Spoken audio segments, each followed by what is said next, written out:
Global headquarters in New York, Vice President Mike Pence speaking in Indianapolis, delivering the keynote address at the 10-Point Coalition's annual luncheon. The vice president's remarks coming in the wake of fresh comments from President Trump about the North Korea nuclear crisis, as well as Senate Majority Leader Mitch McConnell. We're covering all the news happening now. I greatly appreciate the fact that they've been able to cut our payroll. President Trump's shocking praise for Vladimir Putin, why he says the Russian president's decision to expel U.S. diplomats from that country benefits the U.S. Plus, heavy rains and high winds lead to flash flooding when a monsoon season storm hits Arizona, and Mother Nature may not be finished. And all around, perfect little gentleman. A freak accident during football practice sends shockwaves through an entire community. How could a training exercise end in the death of a 16-year-old? It's all happening now. But we begin with this Fox News alert on two showdowns in the works, one of them overseas involving an avowed enemy of the United States, the other one political in the nation's capital. Hello, welcome to the second hour of Happening Now. I'm John Scott. And I'm Melissa Francis. President Trump doubling down on North Korea, warning that the U.S. is ready to act militarily if necessary. The president also keeping up the pressure on Senate Majority Leader Mitch McConnell over the failure to repeal Obamacare for a second straight day. In remarks to reporters, the president was asked whether he thought it was time for McConnell to step down. I'll tell you what, if he doesn't get repeal and replace done, and if he doesn't get taxes done, meaning cuts and reform, and if he doesn't get a very easy one to get done, infrastructure, if he doesn't get them done, then you can ask me that question. We have live Fox team coverage. Senior Foreign Affairs correspondent Greg Palkot is standing by with the latest on President Trump versus Kim Jong-un. But we begin with Peter Doocy live in Washington on the president's high-stakes feud with Senate Majority Leader Mitch McConnell. Peter. John, the Majority Leader McConnell continues to take heat from President Trump, who did not like the top Senate Republicans' assessment that the president had excessive expectations for wanting Obamacare repealed within 200 days. In fact, President Trump says he wanted it repealed and replaced in one day. I get there and I said, where's the bill? I want to sign it first day. And they don't have it. And they passed repeal and replace, but they never had a president, frankly, or a Senate that was going to do it. But they never had a president, so it didn't matter. In days from now, the president has to decide whether or not the White House will keep making payments to insurance companies to keep them on the Obamacare exchanges. House Republicans sued the White House 2 years ago because they think these payments are unconstitutional, and President Trump may soon do away with them once and for all. Something else House lawmakers are doing now, trying to get Speaker Ryan to let lawmakers vote on a bill that repeals Obamacare, then gives lawmakers 2 years to fix it. It's the same exact legislation we passed 18 months ago. We all voted for, the Senate all voted for. We want to bring this to the floor. Our leadership won't do that. So the only way to go around them is to start what's called a discharge petition. You gather signatures. When you get the sufficient number of signatures, then it comes up for a vote. And so that's that. We will start that process in just a few minutes on the House floor. We still haven't heard from Majority Leader McConnell about the president's criticism, but he's got his hands full when he gets back from recess. The debt limit is coming up September 29th, and the government only has enough money to pay its bills through October 1st. John. Peter Doocy, here we go again. Thank you, Peter. So President Trump issues a new warning to North Korea today, tweeting that U.S. military solutions are locked and loaded should Pyongyang act unwisely. Meanwhile, China has a message of its own for the U.S. Senior Foreign Affairs correspondent Greg Palkot is live in London with more. Greg, what's the message? Hi, Melissa. Yeah, it is still a war of words between North Korea and the United States, but some key players are now picking sides just in case. One very key player, North Korean neighbor and strong ally China, weighing in via an op-ed in a semi-official newspaper today. If North Korea strikes first, according to this article, even if the U.S. retaliates, China should stay neutral. But, ominously, on the other hand, if the U.S. and South Korea stage a preemptive strike. According to this piece, China, and here's a quote, will prevent them from doing so. We'll remember what kind of offensive role China played in the Korean War back in the 50s. Now, things have been heating up in part due to threats made by North Korea to send missiles in the direction of the U.S. Pacific Territory island of Guam. B-1 bombers have been based there and have been doing flyovers of the Korean Peninsula, and that's been upsetting Pyongyang. One other regional neighbor weighing in today, Australia, a strong ally of the United States. Its prime minister coming out and saying that that country would stand shoulder to shoulder with the U.S. in the event of war.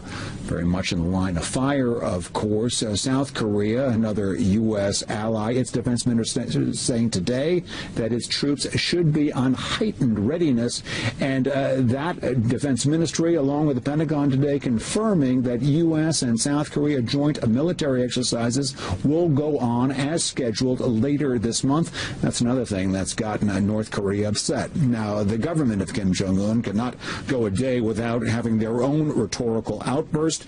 In another piece, in another state media outlet, they said that the U.S. is the real mastermind of the nuclear threat and that President Trump is driving the Korean Peninsula to the brink of nuclear war. Their words. One final note, Melissa, the Associated Press just about 2 hours ago is mentioning something else, that there have been diplomatic talks between North Korea and the United States over the past several months, a back channel between at least two diplomats, mostly about Americans who have been held in North Korea. But of course, the hope is that perhaps this is a channel that could be revived to try to tamp down all the war talk. Back to you. Greg, I mean, I ask you, you have covered this for so long, and I know you've been to Pyongyang as well. Does this feel like a new chapter to you? Does it feel different, more serious? It certainly seems like more detailed with its heated rhetoric for sure, Melissa. We were just chatting about this here in the Bureau, that kind of this is an everyday thing with North Korea. They seem to be sending one city in the United States mainland or another up in flames every other day. But in talking to contacts that I have from my experience on the Korean Peninsula, they say the specificity of the threat made by North Korea against really a piece of United States territory, Guam, is highly unusual. It almost seems like they are in the forward throes of actually doing something. Whether they actually will follow through, that's the big question, Melissa. Yeah, dangerous times. Greg, thank you. And this weekend on Fox News Sunday, CIA Director Mike Pompeo sits down for the latest on North Korea's nuclear threat. Republican Senator Lindsey Graham of South Carolina, who sits on the Armed Services Committee, by the way, will also join the show for an exclusive interview. That's at 2 and 10 p.m. Eastern on Sunday, right here on Fox News Channel. More now on President Trump and his own unique way of communicating with reporters. Yesterday in Bedminster, New Jersey, the president turned a simple photo opportunity into a wide-ranging news conference, touching on topics from the problem of leaking to the Russia investigation. Here's just a sample. You'll probably find out about it before anybody else, right? Well, with your leaks. We got to stop the leaks. The leaks are very dangerous for our country. I took over a mess, and we're going to make it a lot less messy. But that has been a place, 17 years, our longest war, as I read in one of your columns. And frankly, it's going to be a decision that's going to be made very soon. There was no collusion between us and Russia. In fact, the opposite. Nuclear, to me, number one, I would like to denuke the world. I know that President Obama said global warming is the biggest threat. I totally disagree. So let's get some political reaction from Adam Goodman, an Edward R. Murrow Fellow at Tufts University and a columnist for the Tampa Bay Times, and Michael Blake, Vice Chair of the Democratic National Committee and a member of the New York State Assembly. Welcome to both of you. Thank you. Great to be with you. So, Michael, first of all, the president is on vacation. It's a working vacation. He wants to let us know that. He comes out and, talks to the media about all of the things that his administration is working on while they're, frankly, redoing the HVAC systems, the air conditioning and so forth at the White House. Is he making his point? This is not a dog days of August for him. Well, what we need leading, not tweeting, and we are clearly seeing rhetoric that's incredibly damaging at all aspects. You know, when you are putting out messaging to North Korea that is leading to an immediate crossing of the red line because of that rhetoric, and then President Trump then doubling down on that so that his own administration and senior staff are trying to walk it back, it's incredibly concerning. This is not what we need right now. We need diplomacy, and we need a conversation around a better deal. The president has been talking about how Mitch McConnell should get back to work. Well, the president should get back to work in trying to actually have diplomatic relations so that we're not stoking conversations of warfare with North Korea and others. People need jobs, they need support, they need education here on the ground. What they don't need are more reckless tweets, which we're seeing out of President Trump. He has quite a few generals in his administration, Adam. He's obviously got a former general now, General Kelly, as chief of staff. He's got H.R. McMaster, national security advisor. He's got General Mattis at the Pentagon. Do we really think that his threats are over the line or empty or, I don't know, advancing somehow the danger?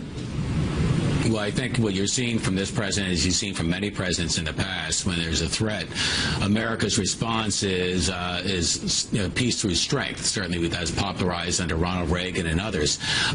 And what we're hearing from this president, we heard it yesterday in this press conference, which is not really a staged press conference. Maybe that's refreshing for a change. These are like lightning rounds where the questions are coming hard and fast, and so are the answers.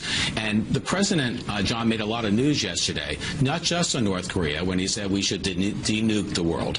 But he also made it in terms of making sure America understood that the opioid crisis is an emergency that we're going to treat as an emergency. He stood tall behind McMaster and Sessions, which was a big shot in the arm of confidence to his own team.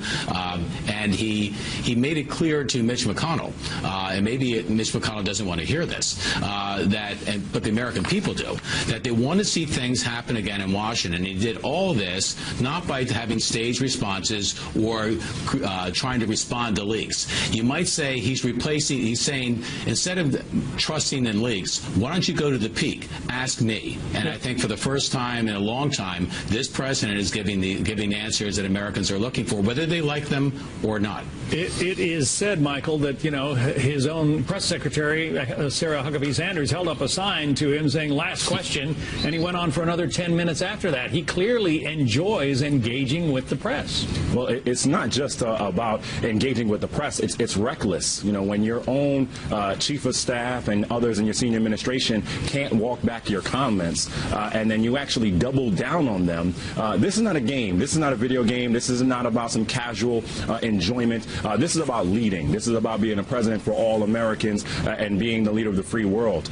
You think about the rhetoric even in the last few days where President Trump had the audacity to actually thank Vladimir Putin on expelling diplomats and saying, you know, thank you because it would bring costs down. Well, not only would it not bring costs down, what about those families that now have to tell their children that they're going to have to go to different schools?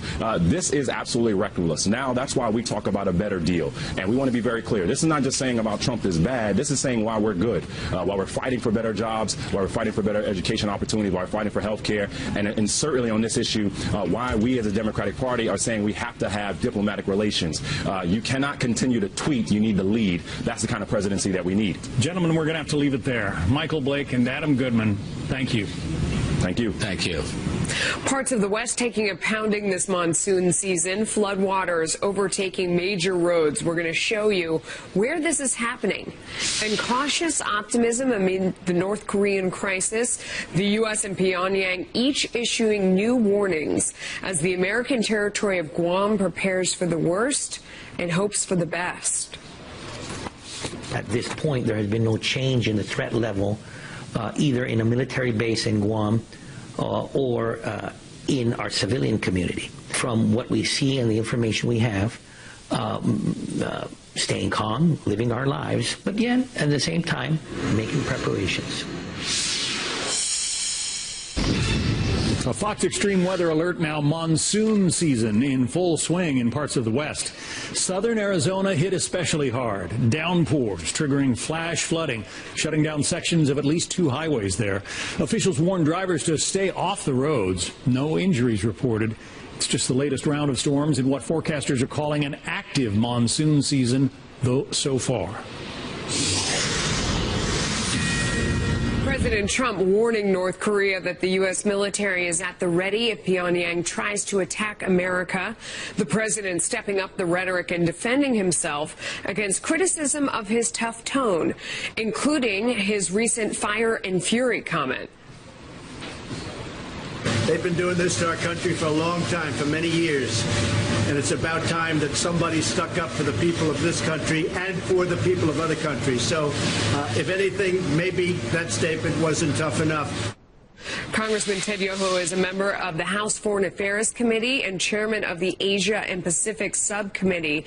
Sir, thank you for joining us. I understand that you don't think we're heading down a path towards military conflict. Is that right? And how come? Melissa, thanks for having me on. Nobody wants a military conflict. I think we're heading down a path. We're starting at a beginning of negotiations. We've got about 4 different scenarios here. One is we've ratcheted up sanctions to North Korea. And that's why you see North Korea acting the way they are. You know, I assume they feel threatened, but they should, because they've been taunting not just us, but South Korea and Japan, and now they're taunting Guam. And if you look at a chronological timeline from when they started this, we've seen a progression of them becoming more and more aggressive, and then they threaten the United States. So, you know, what we want to do is have the sanctions work, give them time to work, and then you had the UN come out with 15 members unanimously saying we're going to put these sanctions on. Let the sanctions work, and I think North Korea, they have the choice to make, and they're going to dictate what response, not just us, but South Korea, Japan, maybe Australia, other parts of the world will respond to this. Okay, but Congressman, it's hard for me to understand what exactly it is that you're negotiating for, because it seems like they would need to give up their nuclear weapons in order for anyone to feel like they could back off this situation.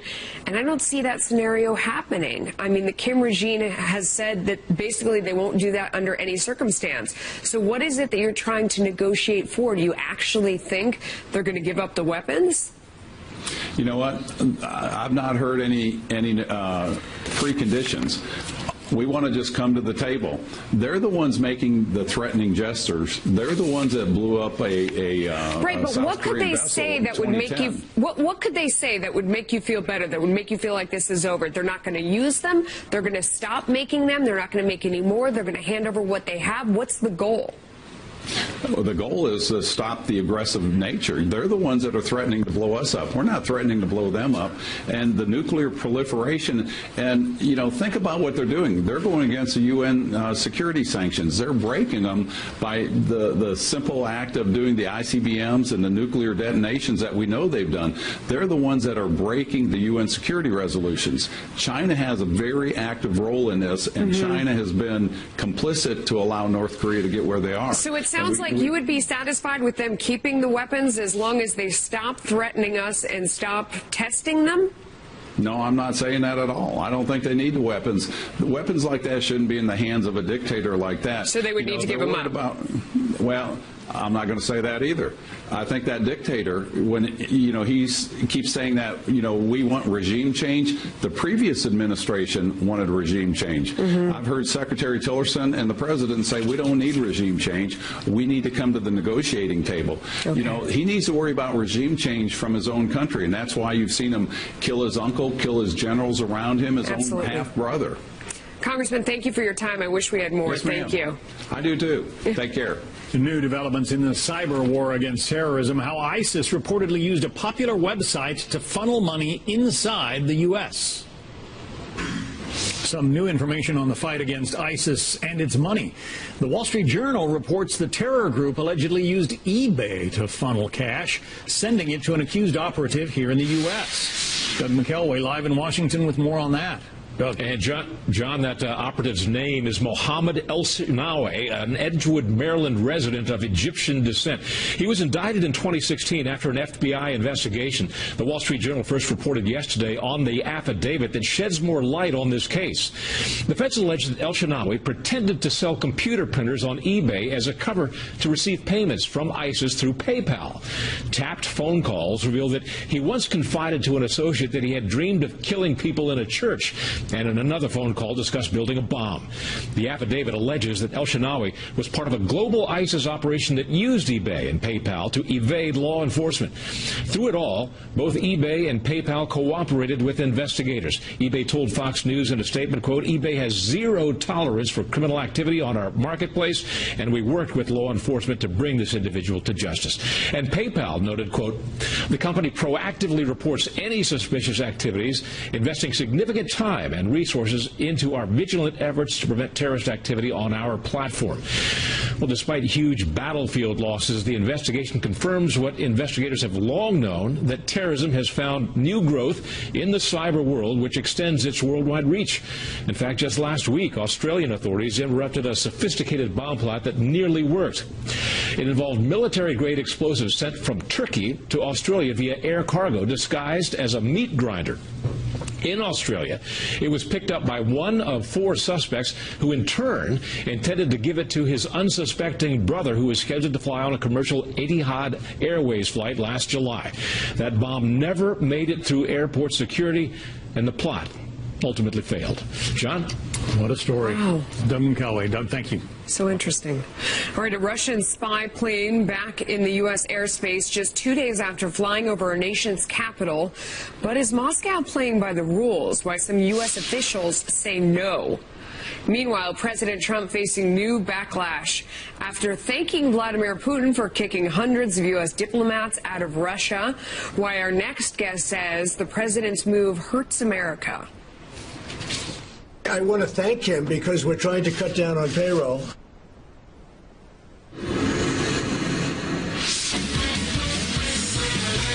Here's a story that seems absolutely crazy. A Russian spy plane is set to soar through American airspace. The Cold War treaty gives the U.S. and Russia the ability to cruise the skies of the other country. But there's concern now that Moscow may be misusing its access. Lucas Tomlinson is live at the Pentagon with more on this one. We can't wait to hear it, Lucas. Well, good afternoon, Melissa. There are American military observers aboard this Russian spy plane, but officials say that Russia does not reciprocate and allow the United States to fly over Moscow. Now, recently, Secretary of Defense Jim Mattis said Russia is not living up to its end of the deal. Does the U.S. believe that Russia is in violation of the Open Skies Treaty? We are meeting on that issue. I've been briefed on it, and we'll be meeting with State Department and national security staff here in the very near future. There certainly appears to be violations of it. Many Americans were alarmed to see a Russian spy plane flying low over Washington, D.C. and President Trump's golf club in New Jersey this week, part of a 3-day series of flights over the United States. The U.S. military uses advanced spy satellites for its intelligence, not open skies flights. Now, many think that Russia is taking advantage of this treaty to collect more intelligence than they should. Last year, the Obama administration approved a Russian request allowing them to install new high-powered digital cameras on its spy planes. The things that you can do with post-processing using digital techniques allows Russia, in my opinion, to get incredible foundational intelligence on critical infrastructure, bases, ports, all of our facilities. I would love to deny the Russians having that capability. A 2016 State Department compliance report said Russia was not living up to the deal, which was signed in 1992. Quote, Russia's altitude restrictions raise serious concern about Russia's adherence to its obligations. Now, Melissa, Russia also denies the United States from flying over the Russian enclave of Kaliningrad, where U.S. officials say Russia has moved land-based intermediate-range ballistic missiles, which violate another Cold War treaty. Melissa? Very interesting. Thanks for that report, Sean. Unbelievable to me. If I flew my little Cessna over Washington, D.C., I could potentially get shot down. Yeah. But a Russian spy plane, hey, come on in. Very interesting. All right, President Trump is facing new backlash after thanking Russia's President Vladimir Putin yesterday for expelling hundreds of American diplomats over new U.S. sanctions. I want to thank him because we're trying to cut down on payroll. And as far as I'm concerned, I'm very thankful that he let go of a large number of people because now we have a smaller payroll. There's no real reason for them to go back. So I greatly appreciate the fact that they've been able to cut our payroll for the United States. It seems some at the State Department do not share the president's opinion. Joining us now, Rebecca Heinrichs, Hudson Institute Fellow and former Foreign Policy Advisor to Arizona Congressman Trent Franks. David Tafuri is a former Foreign Policy Advisor to the Obama campaign and a former State Department official. So as a former State Department official, David, take on the president's comments. What did you think when you heard it? You know, the president's comments are seemingly innocuous, but it's important to put them in context. These comments come after the U.S. passed new sanctions against Russia. Those sanctions were passed in order to punish Russia for its dark interference in our election, its attempt to manipulate our election, and its aggression in Europe and its expansionism in Europe. It's important for us to push back on both of those things. That's why it had overwhelming support in Congress from both Republicans and Democrats for these sanctions. In retaliation for these new sanctions, which are important, Russia has said it's going to expel U.S. diplomats. Instead of pushing back on that, President Trump seems to be applauding and cheering that move. That undercuts the policy behind sanctions. And it's really surprising given, for instance, the great reporting by Lucas that you just showed on the concern that our military and our members of Congress have about Russia, that Trump is the only one that can't seem to find any criticism about Russia or Putin. So, Rebecca, how do you see it? You know, the way I see it is the president's response just took the wind out of the sails of Vladimir Putin. In the past, every time, you know, Putin would do something against the United States, there would be this sternly worded statement saying that we object to it or we didn't like it. But it didn't really have an effect other than to be gratifying to Moscow. But here we have the president saying, you know what, fine. He's sort of being, it looked to me like he was being tongue-in-cheek, but he just wasn't giving that to Russia. Fine, take it, we're cutting staff. And then the second point is it also has the effect of doing something the president likes to do, which is sort of poking at the people who think that there's this narrative to be had about the president collaborating with or colluding with the Russians, which I think is just silly at this point. And he's, so the sanctions are having an effect. That's what we should care about. It doesn't undercut the policy. The sanctions are in place. The president's just not going to go tit for tat with the Russians, and I think that's good. The former U.S. ambassador to Russia, Michael McFaul, doesn't think much of the president's response. Here's what he wrote in a tweet. He says that real Donald Trump praised Putin today for cutting 755 people from our embassy in Russia shows that he doesn't understand diplomacy. And then in a second tweet, imagine wanting to know less about Russia's military modernization. That's what Trump praised today. Is it the case that by losing these diplomats, we're actually losing spy services, Rebecca? Of course not. I think that, this is several hundred employees, many of them Russian, a lot of them working on, not spying. They're there to just help the embassies. But again, I think that's an overstatement. It's hyperbole. And I certainly wish these former Obama officials and people who work for the State Department would show some ire and frustration with Russia and not the president as he tries to deal with this. We've got a lot of crises going along across the planet. He can't have hot spots everywhere in terms of the rhetoric that he gives back. We're dealing with North Korea right now. If we can diffuse the situation with Russia, if he can just sort of laugh this off and move on while these sanctions are still tough and in place, I think that is a smart policy. And I like that the president isn't sticking with, these approved talking points like every other president has in the past. He's just responding the way that he thinks is best, and I think that's also speaks well of the president. David, he seems to be saying, it's water off our backs. If you want to get rid of those diplomats, fine by me. Is there perhaps some value in that approach? Rebecca seems able to spin any comment by President Trump, no matter how aberrant, as being okay. It's not okay. As the former U.S. ambassador to Russia pointed out, this hurts our ability to monitor Russia, to monitor an adversary that's doing things that are provocative towards the U.S. and are hurting U.S. interests. And President Trump needs to be a commander-in-chief. He needs to step up and push back against Russia. He seems utterly incapable of doing that. This is not a joke. Russia has invaded Ukraine. Russia is moving troops into Belarus along the border with several of our other allies. It intends to expand in Europe, and we need to push back. We shouldn't be undercutting sanctions that have just been put in place. We need to strengthen those sanctions. We need to follow up with rhetoric, and we need to push back on Russia. And President Trump seems utterly incapable of doing that, and you can't spin that as a positive in any way. How would you have responded? I would have responded that this is that this is improper, that it is not a okay response to what we are doing, that Russia should change its actions as a result of our sanctions and take the sanctions seriously, but it shouldn't retaliate against us when we have every right to do that. Russia should apologize for trying to interfere in our election. It should assure us that it's not going to interfere in our election again. It should pull back its troops from Belarus, where it's doing military maneuvers that are provocative. It should ensure the people of Europe that it intends to respect the sovereignty of countries like Ukraine and like our other NATO allies, and that's what we should be pushing for. Let me give Rebecca a chance to give her response. What would you have said?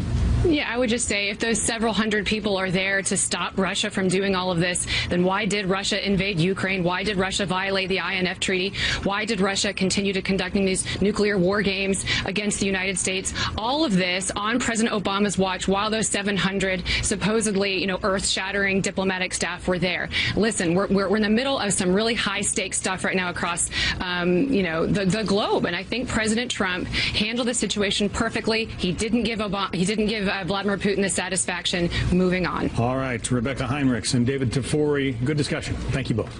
Thank you.